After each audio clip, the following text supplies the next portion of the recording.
Assalamualaikum warahmatullahi wabarakatuh. Hai anak-anak, berjumpa kembali bersama Ibu Ersi di video pembelajaran kali ini. Hari ini kita akan melanjutkan belajar tema 6, panas dan perpindahannya, subtema 2, perpindahan kalor di sekitar kita, pembelajaran 1. Sebelum kita mulai belajar, ada baiknya kita berdoa menurut agama dan kepercayaan kita masing-masing. Berdoa dimulai.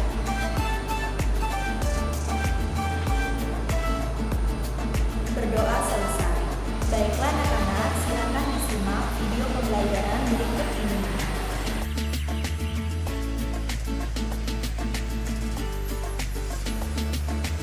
Hari ini Siti libur sekolah. Siti dan ibu memasak bersama di dapur.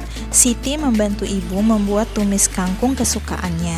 Ibu meletakkan wajan di atas kompor, kemudian menyalakan api kompor. Tidak berapa lama, ibu menuangkan sedikit minyak goreng ke dalam wajan. Siti diminta menunggu wajan tersebut sampai minyak goreng di dalam wajan itu panas. Tak berapa lama, timbul gelembung kecil dalam minyak goreng. Saat itulah Siti tahu bahwa minyak goreng itu telah cukup panas.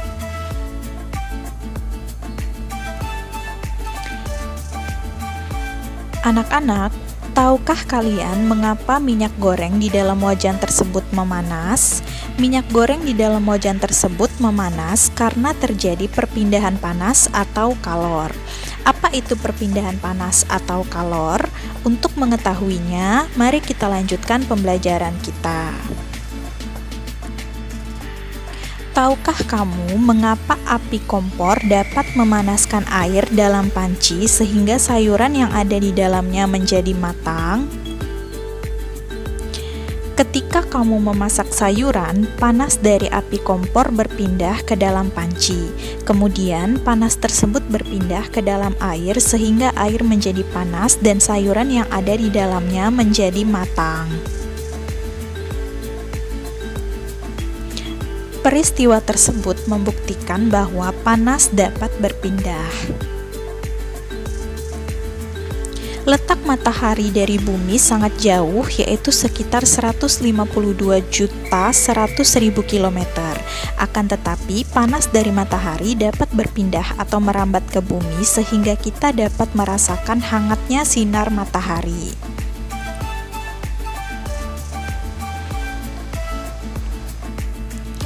Panas berpindah dari benda yang bersuhu tinggi ke benda yang bersuhu lebih rendah. Lalu, bagaimana panas dapat berpindah?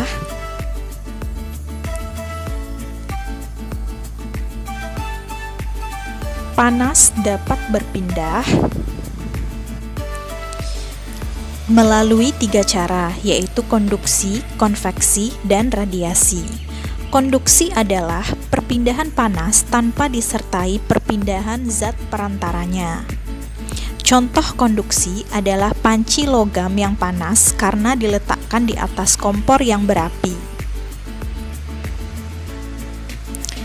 Konveksi adalah perpindahan panas yang disertai dengan perpindahan bagian zat perantaranya. Contoh peristiwa konveksi misalnya air di dalam panci yang dipanaskan hingga mendidih. Radiasi adalah perpindahan panas dengan pancaran yang tidak membutuhkan zat perantara. Peristiwa radiasi yang terjadi sehari-hari adalah sinar matahari yang sampai ke bumi dan menghangatkan udara serta makhluk hidup di bumi. Anak-anak, sekarang mari kita bahas lebih jauh tentang perpindahan panas secara konduksi. Perpindahan panas secara konduksi disebut juga perpindahan panas secara hantaran. Konduksi adalah perpindahan panas tanpa disertai perpindahan zat perantara. Jadi, hanya energi panas saja yang berpindah. Perpindahan panas secara konduksi terjadi pada zat padat. Berikut ini contoh peristiwa konduksi dalam kehidupan sehari-hari. Memanaskan batang logam. Meskipun hanya salah satu ujung besi yang dipanaskan, namun panasnya akan menyebar ke seluruh bagian besi sampai ke ujung yang tidak dipanaskan. Hal tersebut membuktikan panas berpindah melalui perantara besi. Setrika listrik. Setrika listrik akan memindahkan panas dari sumber panas yang berasal dari energi listrik ke pakaian. Panas berpindah melalui bagian logam yang merupakan konduktor.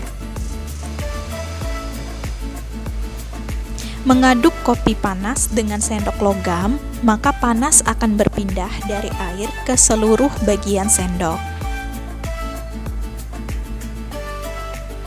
Anak-anak, untuk lebih mudah memahami peristiwa konduksi, kalian dapat melakukan kegiatan berikut ini.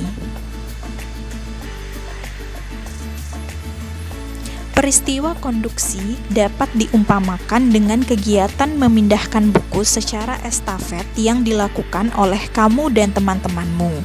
Buku yang dipindahkan secara estafet kita umpamakan sebagai kalor dan orang yang memindahkannya sebagai zat perantaranya.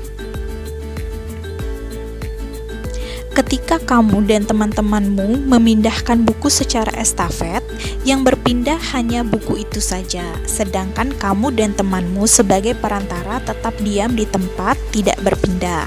Begitu pula dengan peristiwa konduksi, hanya kalor yang berpindah, zat perantaranya tetap. Baiklah anak-anak.